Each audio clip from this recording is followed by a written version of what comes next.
ನಮಸ್ಕಾರ ಸ್ನೇಹಿತರೆ, ಇದೀಗ ತಾನೇ ಬಂದ ಮುಖ್ಯವಾದ ಮಾಹಿತಿಗಳು.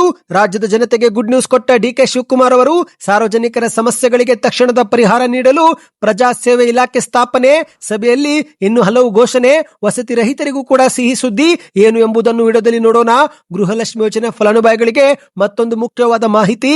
ಮನೆ ಮನೆಗೆ ಭೇಟಿ ನೀಡಲಿದ್ದಾರೆ ಅಧಿಕಾರಿಗಳು, ಜನರು ಸಹಕರಿಸಬೇಕು ಎಂದು ಎಚ್.ಎಂ. ಮಧು ಅವರ ಮನವಿ. ಏನಿದು ಮಾಹಿತಿ ನೋಡೋಣ ಗೆಳೆಯರೆ. ಮತ್ತೊಂದು ಕಂತು ಕೂಡ ಬಿಡುಗಡೆಯಾಗಿದೆ. ನೀವು ಕೂಡ ಗೃಹಲಕ್ಷ್ಮಿ ಯೋಜನೆ ಫಲಾನುಭವಿಗಳಾಗಿದ್ರೆ ವಿಡಿಯೋ ಪೂರ್ತಿ ನೋಡಿ. ಇನ್ನು ರಾಜ್ಯದ ವಿದ್ಯಾರ್ಥಿಗಳಿಗೂ ಕೂಡ ಬಂಪರ್ ಗುಡ್ ನ್ಯೂಸ್. ಎಸ್ಬಿಐ ಕೊಡಲಿದೆ ಭರ್ಜರಿ ಆಫರ್. ಅರ್ಜಿ ಹಾಕಿದರೆ ಸಾಕು, ಖಾತೆಗೆ ಜಮೆ ಆಗುತ್ತೆ 15 ಲಕ್ಷ ರೂಪಾಯಿವರೆಗೆ ಸ್ಕಾಲರ್ಶಿಪ್. ಇನ್ನು ರಾಜ್ಯ ಸರ್ಕಾರದಿಂದಲೂ ಕೂಡ SC/ST ವಿದ್ಯಾರ್ಥಿಗಳಿಗೆ ಮತ್ತೊಂದು ಸಿಹಿ ಸುದ್ದಿ. ಸ್ಕಾಲರ್ಶಿಪ್ ಹೆಚ್ಚಳ ಮಾಡುವ ಬಗ್ಗೆ ಡಿಕೆ ಶಿವಕುಮಾರ್ ಅವರೊಂದಿಗೆ ಮಾತನಾಡುವುದಾಗಿ ಉಪಮುಖ್ಯಮಂತ್ರಿ ಪರಮೇಶ್ವರ್ ಅವರ ಭರವಸೆ. ಎಲ್ಲ ಮಾಹಿತಿಗಳನ್ನು ಡೀಟೇಲ್ ಆಗಿ ನೋಡೋಣ. ಅದಕ್ಕೂ ಮೊದಲು ನೀವು ನಮ್ಮ ಚಾನಲ್ಗೆ ಮೊದಲು ಬಾರಿ ಭೇಟಿ ಕೊಡ್ತಾ ಇದ್ರೆ ಸುದ್ದಿ ಸಮಯ ಯೂಟ್ಯೂಬ್ ಚಾನಲ್ಗೆ ಸಬ್ಸ್ಕ್ರೈಬ್ ಮಾಡ್ಕೊಳ್ಳಿ. ಪಕ್ಕದಲ್ಲಿ ಕಾಣಿಸುವ ಗಂಟೆ ಕೂಡ ಒತ್ತಿದ್ರೆ ರಾಜ್ಯದ ಮಾಹಿತಿಗಳು ನಿಮಗೆ ಸಿಗುತ್ತವೆ. ವಿಡಿಯೋಗೆ ಲೈಕ್ ಮಾಡಿ ಮತ್ತು ವಿಡಿಯೋ ಪೂರ್ತಿಯಾಗಿ ನೋಡಿ. ಬನ್ನಿ ಸ್ನೇಹಿತರೆ, ಎಲ್ಲ ಸುದ್ದಿಗಳನ್ನು ಡೀಟೇಲ್ ಆಗಿ ನೋಡೋಣ. ರಾಜ್ಯದ ಮುಖ್ಯಮಂತ್ರಿ ಡಿಕೆ ಶಿವಕುಮಾರ್ ಅವರು ಮತ್ತೊಂದು ಸಿಹಿ ಸುದ್ದಿ ಕೊಟ್ಟಿದ್ದಾರೆ. ಸಾರ್ವಜನಿಕರ ಸಮಸ್ಯೆಗಳಿಗೆ ತಕ್ಷಣದ ಪರಿಹಾರ ನೀಡಲು ಕರ್ನಾಟಕದಲ್ಲಿ ಪ್ರಜಾ ಸೇವೆ ಇಲಾಖೆ ಸ್ಥಾಪನೆ ಮಾಡುವುದಾಗಿ ಚಿತ್ರದುರ್ಗ ಜಿಲ್ಲೆಯಲ್ಲಿ ಘೋಷಣೆ ಮಾಡಿದ್ದಾರೆ. ಹೌದು, ಕರ್ನಾಟಕದಲ್ಲಿ ಜನಕೇಂದ್ರೀಯ ಆಡಳಿತ ತರಲು ಪ್ರಜಾ ಸೇವೆ ಎಂಬ ಇಲಾಖೆ ನಮ್ಮ ಸರ್ಕಾರ ಜಾರಿಗೆ ತರಲು ಮುಂದಾಗಿದೆ ಎಂದು ಡಿಕೆ ಶಿವಕುಮಾರ್ ಅವರು ಹೇಳಿದ್ದಾರೆ. ಚಿತ್ರದುರ್ಗದ ಮುರುಘಾ ಮಠದ ಅನುಭವ ಮಂಟಪದಲ್ಲಿ ಶನಿವಾರ ಆಯೋಜನೆ ಮಾಡಲಾಗಿದ್ದಂತ ಬೆಂಗಳೂರು ವಿಭಾಗ ಮಟ್ಟದ ಪರಿಶೀಲನಾ ಸಭೆ ಅಧ್ಯಕ್ಷತೆ ವಹಿಸಿ ಡಿಕೆ ಶಿವಕುಮಾರ್ ಅವರು ಘೋಷಣೆ ಮಾಡಿದ್ದಾರೆ. ಜನರ ಆಶೀರ್ವಾದದಿಂದ ನಾನು ಮುಖ್ಯಮಂತ್ರಿ ಹುದ್ದೆಗೆ ಬಂದ ನಂತರ ಈಗ ನಾನು ರಾಜ್ಯ ಸರ್ಕಾರ ಮತ್ತು ಆಡಳಿತ ವ್ಯವಸ್ಥೆಗೆ ಒಂದು ಹೊಸ ರೂಪ ನೀಡಲು ಹಲವು ತೀರ್ಮಾನ ತೆಗೆದುಕೊಂಡಿದ್ದೇನೆ. ಆ ಪೈಕಿ ಪ್ರಜಾ ಸೇವೆ ಇಲಾಖೆಯು ಕೂಡ ಪ್ರಮುಖವಾದದ್ದು ಎಂದು ಡಿಕೆ ಶಿವಕುಮಾರ್ ಅವರು ಹೇಳಿದ್ದಾರೆ. ಸರ್ಕಾರವೇ ಜನರ ಮನೆ ಬಾಗಿಲಿಗೆ ಹೋಗಲಿದೆ ಎಂದು ಹೇಳಿಕೆ ಕೊಟ್ಟಿದ್ದಾರೆ. ಹೌದು, ಸಾರ್ವಜನಿಕರ ಕುಂದು ಕೊರತೆಗಳು ಮತ್ತು ಅವರ ಸಮಸ್ಯೆಗಳನ್ನು ನೇರವಾಗಿ ಆಲಿಸಿ ಕಾನೂನಿನ ಚೌಕಟ್ಟಿನಲ್ಲಿ ಅವರಿಗೆ ತಕ್ಷಣವೇ ಪರಿಹಾರ ಒದಗಿಸುವುದೇ ಈ ಒಂದು ಪ್ರಜಾಸೇವೆ ಇಲಾಖೆಯ ಮುಖ್ಯ ಉದ್ದೇಶವಾಗಿದೆ ಎಂದು ಡಿಕೆ ಶಿವಕುಮಾರ್ ಅವರು ಹೇಳಿದ್ದಾರೆ. ಇನ್ನು ಮುಂದೆ ಪ್ರತಿ ತಿಂಗಳ ಮೊದಲ ಮತ್ತು 3ನೇ ಶನಿವಾರ ಆಯಾ ಜಿಲ್ಲಾ ಉಸ್ತುವಾರಿ ಸಚಿವರು ಕಡ್ಡಾಯವಾಗಿ ತಾಲೂಕು ಮತ್ತು ವಿಧಾನಸಭಾ ಕ್ಷೇತ್ರಗಳಿಗೆ ಭೇಟಿ ಕೊಟ್ಟು ಸಾರ್ವಜನಿಕರಿಂದ ಅರ್ಜಿ ಸ್ವೀಕರಿಸಲಿದ್ದಾರೆ. ಆಯಾ ಶಾಸಕರು ತಮ್ಮ ತಮ್ಮ ಕ್ಷೇತ್ರಗಳಲ್ಲಿ ಹೋಬಳಿ ಗ್ರಾಮ ಮಟ್ಟದಲ್ಲಿ ಮತ್ತು ವಾರ್ಡ್ ಮಟ್ಟದಲ್ಲಿ ಜನಸಂಪರ್ಕ ಸಭೆ ನಡೆಸಿ ಸಾರ್ವಜನಿಕರ ಸಮಸ್ಯೆಯನ್ನ ಕೇಳಬೇಕು ಎಂದು ಡಿಕೆ ಶಿವಕುಮಾರ್ ಅವರು ಸಭೆಯಲ್ಲಿ ಕಟ್ಟುನಿಟ್ಟಿನ ಸೂಚನೆ ಕೊಟ್ಟಿದ್ದಾರೆ. ಸಾರ್ವಜನಿಕರಿಂದ ಸ್ವೀಕೃತಿಯಾಗುವ ಪ್ರತಿಯೊಂದು ಅರ್ಜಿಯು ಸರಿಯಾದ ಸಮಯಕ್ಕೆ ಆಡಳಿತಾತ್ಮಕವಾಗಿ ಕ್ರಮ ತೆಗೆದುಕೊಂಡು ಕೊನೆಯ ಹಂತದವರೆಗೂ ಅರ್ಜಿದಾರರಿಗೆ ಸೂಕ್ತ ನ್ಯಾಯ ಸಿಗುವಂತೆ ನೋಡಿಕೊಳ್ಳಬೇಕು ಎಂದು ಸಭೆಯಲ್ಲಿ ಹೇಳಿದ್ದಾರೆ. ಅಂದ ಹಾಗೆ ಸ್ನೇಹಿತರೆ, ಇವತ್ತಿನ ಸಭೆಯಲ್ಲಿ ಮುಖ್ಯಮಂತ್ರಿಯವರು ಕುಡಿಯುವ ನೀರು ಮತ್ತು ಬರ ಪರಿಹಾರಕ್ಕೆ ಮೊದಲ ಆದ್ಯತೆ ಎಂದಿದ್ದಾರೆ.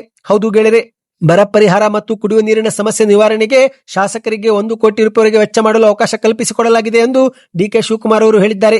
ಕೊಳವೆ ಬಾವಿಗಳ ದುರಸ್ತಿಗೆ ಆದ್ಯತೆ ನೀಡಬೇಕು.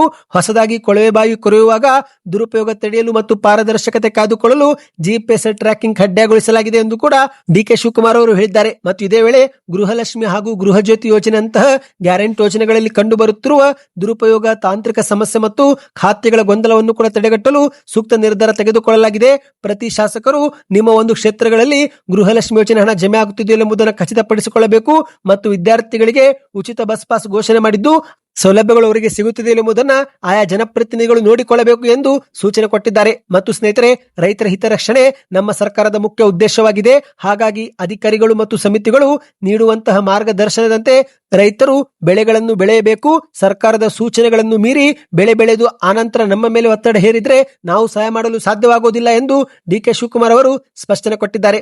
ಅಂದ ಹಾಗೆ ಸ್ನೇಹಿತರೆ, ಇವತ್ತು ಚಿತ್ರದುರ್ಗ ಜಿಲ್ಲೆಯಲ್ಲಿ ನಡೆದಂತ ಸಭೆಯಲ್ಲಿ ಇನ್ನಷ್ಟು ಡಿಕೆ ಶಿವಕುಮಾರ್ ಅವರು ಹಲವು ಸೂಚನೆಗಳನ್ನು ಕೊಟ್ಟಿದ್ದಾರೆ. ರಾಜ್ಯದಲ್ಲಿ ಸುಮಾರು 70,000ಕ್ಕೂ ಹೆಚ್ಚು ಹುದ್ದೆ ಭರ್ತಿ ಮಾಡುವ ನೇಮಕಾತಿ ಪರ್ವ ನಡೀತಾ ಇದೆ ಎಂದು ಕೂಡ ಹೇಳಿಕೆ ಕೊಟ್ಟಿದ್ದು, ಇತ್ತ ಹೊಸ ಬೋರ್ವೆಲ್ ಆಳದ ಬಗ್ಗೆಯೂ ಕೂಡ ವಿಡಿಯೋ ಇರಬೇಕು ಎಂದಿದ್ದಾರೆ.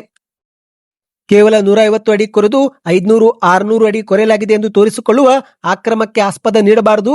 ಹೊಸದಾಗಿ ಬೋರ್ವೆಲ್ ಕೊರೆದರೆ ಅಥವಾ ದುರಸ್ತಿಗೊಳಿಸಿದರೆ ಆ ಸಮಯದಲ್ಲಿ ನಡೆಯುವ ಎಲ್ಲಾ ತೀರ್ಮಾನದ ಮಾಹಿತಿ ಪಾರದರ್ಶಕವಾಗಿರಬೇಕು ಎಂದು ಸೂಚನೆ ಕೊಟ್ಟಿದ್ದಾರೆ.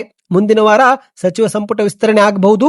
ಹಾಗಾಗಿ ಎಲ್ಲಾ ಮಂತ್ರಿಗಳು ಒಟ್ಟಾಗಿ ರಾಜ್ಯದ ಬರ ಪರಿಸ್ಥಿತಿ ಅವಲೋಕಿಸಿ ರೈತರಿಗೆ ತೊಂದರೆ ಆಗದಂತೆ ಕೆಲಸ ಮಾಡಬೇಕು ಎಂದು ಕೂಡ ಹೇಳಿಕೆ ಕೊಟ್ಟಿದ್ದಾರೆ.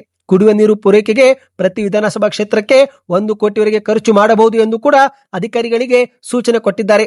ಮತ್ತು ಪ್ರತಿಯೊಬ್ಬರು ಸ್ವಂತ ಮನೆ ಹೊಂದಲು ಪ್ರತಿ ತಾಲೂಕಲ್ಲಿ ವಸತಿ ರಹಿತರಿಗೆ ನಿವೇಶನ ನೀಡಲು ಆಯಾ ಜಿಲ್ಲಾಧಿಕಾರಿಗಳು ಭೂ ಬ್ಯಾಂಕ್ ರಚಿಸಬೇಕು ಎಂದು ಕೂಡ ಸೂಚನೆ ಕೊಟ್ಟಿದ್ದಾರೆ.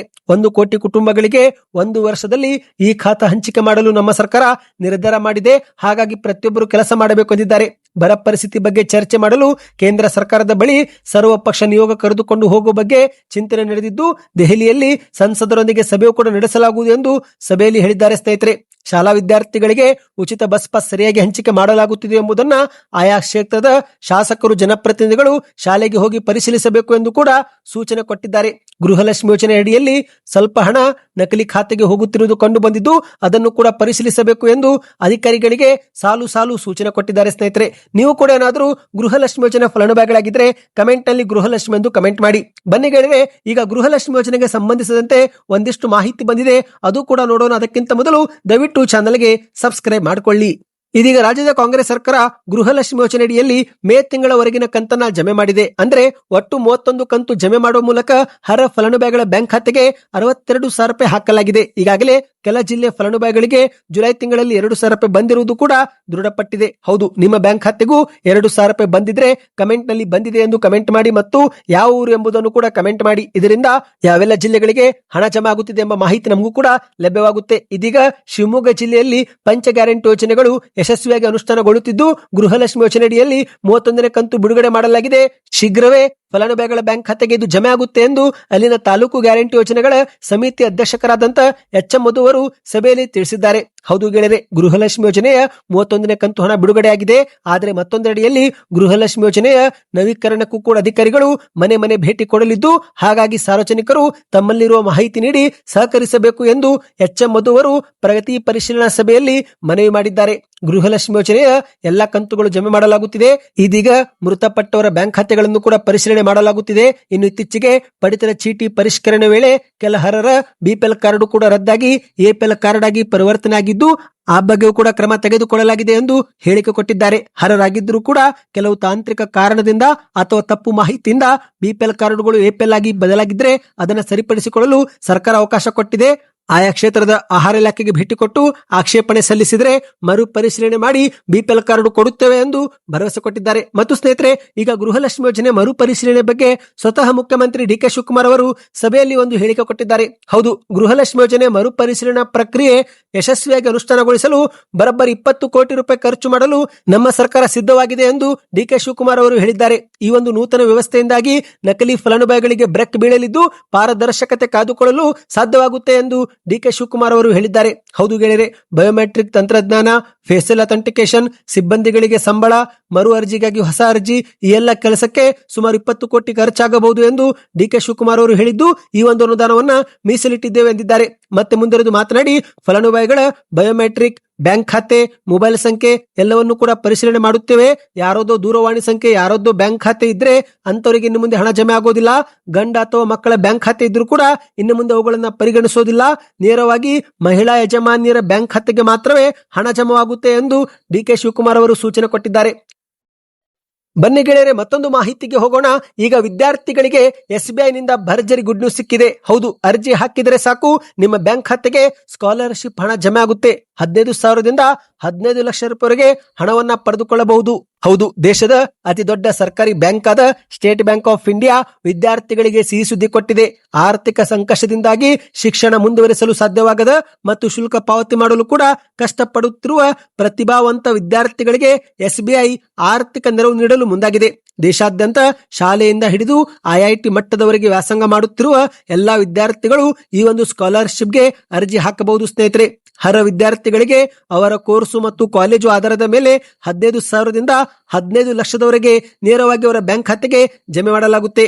ಈ ಒಂದು ವರ್ಷ ದೇಶದ 25,000 ವಿದ್ಯಾರ್ಥಿಗಳಿಗೆ ಸಹಾಯ ಮಾಡಲು SBI ನಿರ್ಧಾರ ಮಾಡಿದೆ. ಸ್ನೇಹಿತರೆ, ಕಳೆದ ಕೆಲವು ವರ್ಷಗಳಿಂದ ಇದೇ ಒಂದು ಯೋಜನೆ ಮೂಲಕ ಲಕ್ಷಾಂತರ ವಿದ್ಯಾರ್ಥಿಗಳು ತಮ್ಮ ಎಜುಕೇಶನ್ ಅನ್ನ ಪೂರ್ತಿ ಮಾಡಿಕೊಂಡಿದ್ದಾರೆ. ಹೌದು ಗೆಳೆಯರೆ, ನೀವೇನಾದ್ರೂ ಕಳೆದ ವರ್ಷದಲ್ಲಿ ಕನಿಷ್ಠ 75% ಅಂಕ ಪಡೆದುಕೊಂಡಿದ್ರೆ ಈ ಒಂದು ಯೋಜನೆಗೆ ಅರ್ಹರು. ಮಾನ್ಯತೆ ಪಡೆದ ಅಥವಾ ಪ್ರಮುಖ ಶಿಕ್ಷಣ ಸಂಸ್ಥೆಗಳಲ್ಲಿ ನೀವು ಪ್ರವೇಶ ಪಡೆದುಕೊಂಡಿರಬೇಕು.